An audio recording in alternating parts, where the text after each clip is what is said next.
Guys, we're diving in today talking about how to put a new nocking point on your compound bow, and you could use this for recurve as well. So hopefully you checked out the video on replacing your center serving, and if you didn't, find it up here above in the info card. But that's going to show you how to go ahead and put down a new center serving, and typically that's what you do right before you put a new nocking point. So you know, it kind of goes hand in hand, but today we're going to dive in showing you how to go ahead and install a new nocking point. Guys, if you like this kind of stuff, please help me out on the channel, subscribe, hit that like button, and also turn on that notification bell so you can get more videos like this every single time I publish one. All right, guys, let's dive into this video.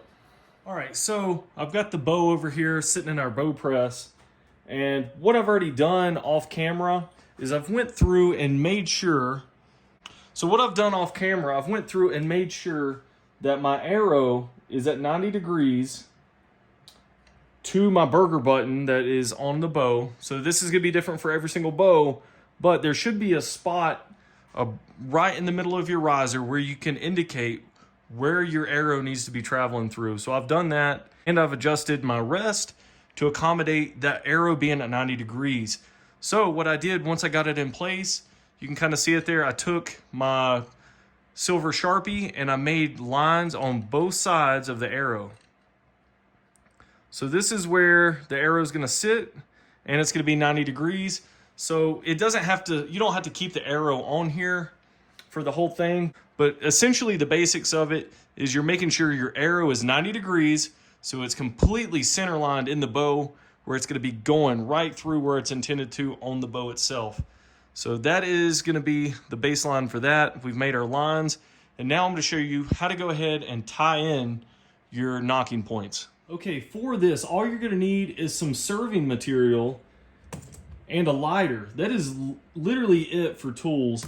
And what we're gonna be doing is, I'm gonna pull out some serving material, and you wanna leave yourself enough room. So I'm gonna do about, I would say, 15 to 18 inches. All right, so we have our serving material, and I'll leave a link in the description box for this material. But what we're gonna do, we're gonna start our knot. I'm going underneath the bowstring. I'm going to center this out, and we're just going to do a simple overhand knot. And this whole knot right here is called the over and under knot.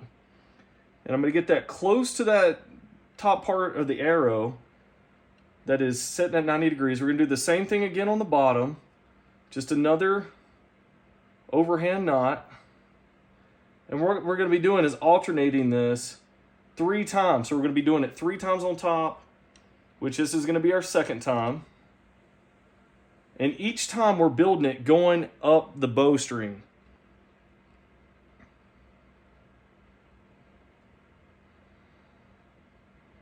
So this is our second one on the bottom. Last one on top.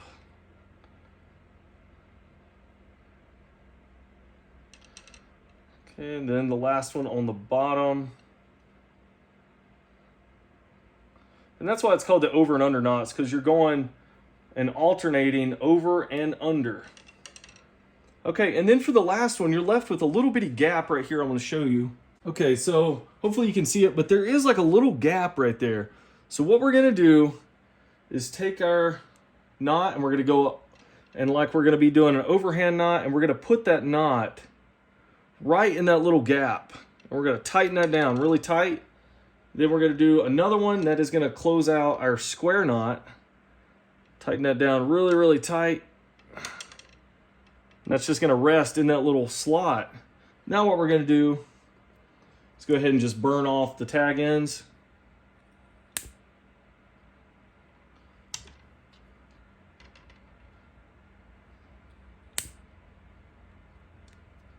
Okay, we can kind of let this down a little bit more.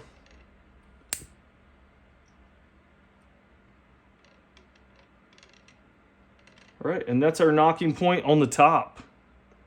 So super quick and easy for that. And we're going to repeat this on the bottom part of the arrow.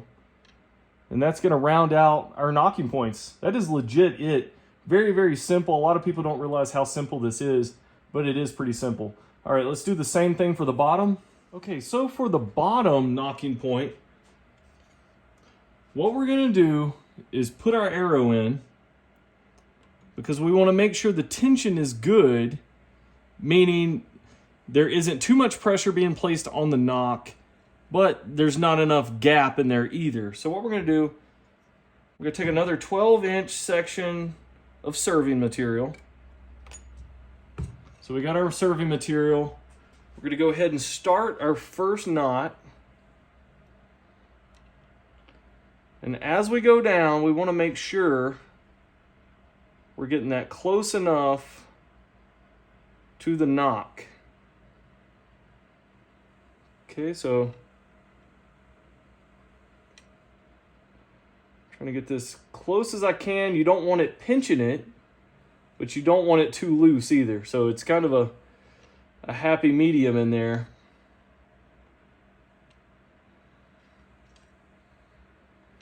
Okay, so I'm going to start my first one on the bottom, making sure I'm not going to bump this arrow anymore.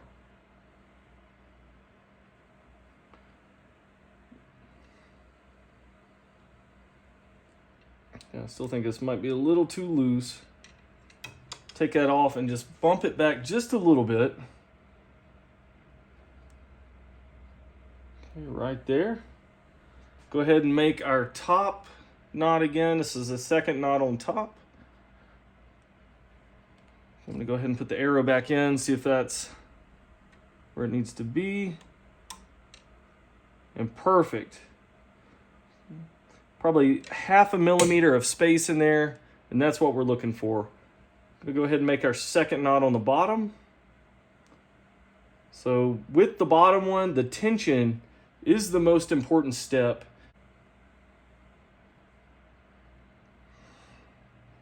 Okay, so this is going to be the knot where we place in that slot and we tighten it down. And then we're going to make another one, which is our square knot. And then we're going to cinch that down. I'm going to pull that down nice and tight. We're going to grab our lighter. I'm going to grab my razor blade, cut this really close. I'm going to cut the other one close.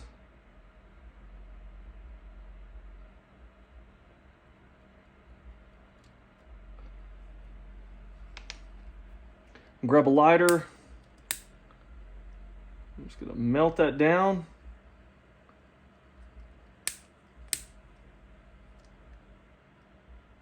All right. And that is our new nocking point. Let's check the fitment again. Look at that.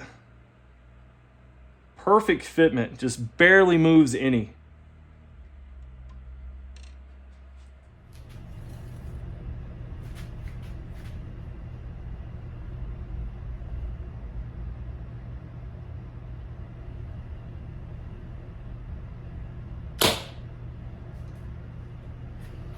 All right, guys, we finished off the nocking points. Hopefully you found this video informative. If you did, please leave a like, subscribe to the channel too, and that way you can catch more videos like this all the time.